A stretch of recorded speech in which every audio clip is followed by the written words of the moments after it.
Russian forces have begun deploying combat diver units to covertly cross rivers and infiltrate Ukrainian positions, according to footage and field reports released by Ukrainian defense units. A video published by the Ukrainian National Guard's special unit Hostri Kartuzy shows a drone strike targeting a Russian diver shortly after he crossed a water barrier. The footage captures the moment of identification and a subsequent precision strike by a Ukrainian drone bomber, according to Militarnyi. According to Ukrainian forces, those are not conventional infantry troops, but specially trained personnel equipped with wetsuits that enable extended underwater movement. Such equipment renders them undetectable by thermal imaging, complicating surveillance and early warning efforts. This tactic appears to be a response to the growing inefficiency of using fast boats and jet skis, which, despite their speed, have become easy targets for Ukrainian FPV drones.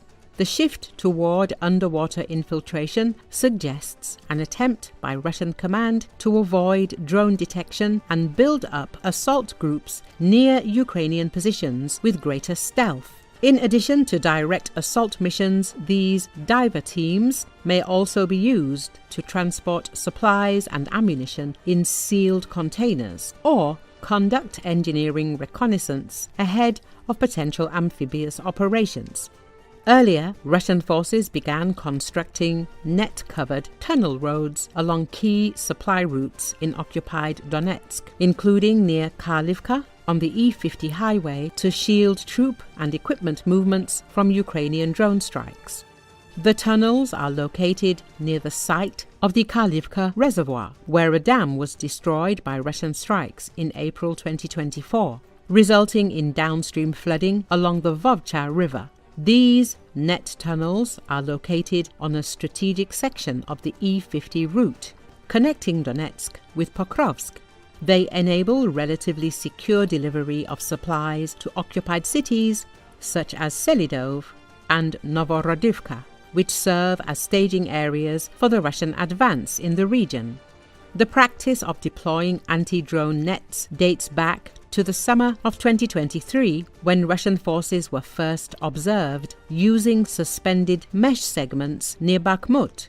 At that time, these were isolated nets aimed at physically disrupting FPV drone flights.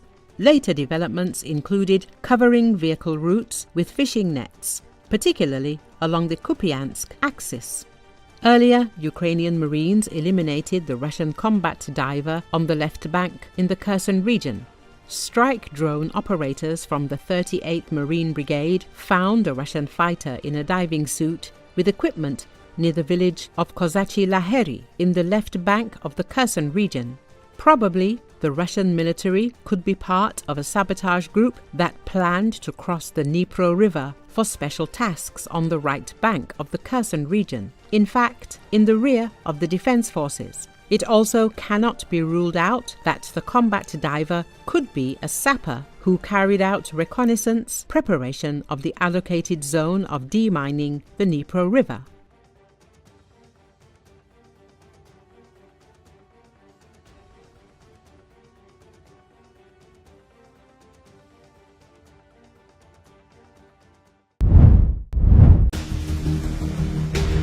Fighters of the Special Forces, Azov Regiment of the Ukrainian National Guard have prevented another attack by the occupying Russian army on motorcycles. The advancing occupying soldiers, waving Russian and Soviet flags, were stopped by missiles fired from a drone. Although the surviving infantry soldiers tried to hide in nearby houses, the houses were blown up by artillery and drone strikes, and the invaders inside were destroyed.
Public discontent is brewing in Russia's Republic of Bashkortostan over a government-backed plan to develop copper mining deposits in the Krikhtata mountain range, according to Moscow Times.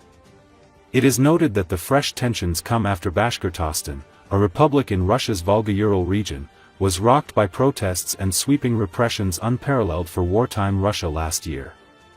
While politicians and loyal bloggers wage a campaign to promote the alleged benefits of copper mining for the regional economy, locals appear ready to risk repression and arrests to protect their scenic indigenous lands from irreversible ecological damage. Part of the Ural Mountains, the Krikhtata range is situated along the banks of the Bolshoi Kyzyl River, forming a picturesque landscape that makes the range and its surroundings one of the most attractive spots for outdoor tourism in the republic. Rich in copper deposits, the range has long been eyed for development by the Russian Copper Company. The mining giant is owned by Forbes-listed billionaire Igor Altushkin, who is under Western sanctions for aiding Russia's invasion of Ukraine. Rumors of RCC's plans for copper extraction on Krikhtata initially surfaced in the media in February 2019, prompting a public petition calling on President Vladimir Putin to halt the project and amend the federal-level law on mineral extraction licensing. Environmental activist Eduard Kadirov, who launched the petition that received over 7,000 signatures, had warned that mining works at Krikhtata could bring toxic waste to the Bolshoi Kyzyl and Mali Kyzyl rivers, which supply drinking water to the nearby town of Sibay and the industrial hub of Magnitogorsk. Kadirov also warned that mining could pollute the nearby Lake Yaktikul, one of the top tourist attractions in Bashkortostan and a designated natural monument. In a video address posted on Salavatsko's VKontakte page, company head Tager Bakhtigarev said that preparations and final approval for mining works could take several years and would require presenting the final works plan to residents and holding public hearings. Important, the license was granted by the federal authorities. Any attempts to approach the republic's government about this project would equate to making it political, Bakhtigarev warned, vowing to develop a project that meets the strictest environmental standards.